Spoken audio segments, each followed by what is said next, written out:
লাইফে কোনো সিদ্ধান্তই হুটহাট করে নেবেন না।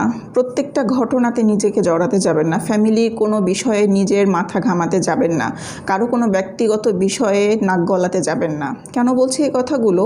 আপনার সিদ্ধান্ততে একটা মানুষের খুব বেশি কিছু আসে যায় না।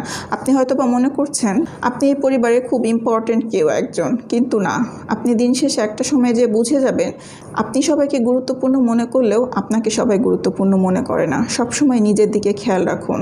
নিজের চিন্তাভাবনাগুলোকে নিজের লাইফে কাজে লাগান। আপনার চিন্তাভাবনা অন্যের লাইফে কাজে লাগবে এই চিন্তা বাদ দিন। যখন আপনি কারো ব্যক্তিগত বিষয়ে যাবেন কিংবা আপনি পারিবারিক ঝামেলার মধ্যে যাবেন, দেখবেন দিন শেষে 100% দোষের মধ্যে অন্তত 40 থেকে 50% দোষ তো আপনার ঘাড়ে এসে পড়বে।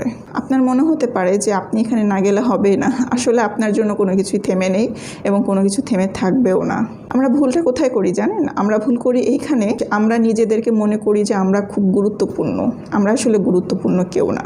যার যার লাইফ তাকে তার মতো থাকতে দিন। যার যার সমস্যা তার সমস্যা তাকে সমাধান করতে দিন। আপনি অবশ্যই পরিবারের একজন, কিন্তু আপনি সব কিছু না।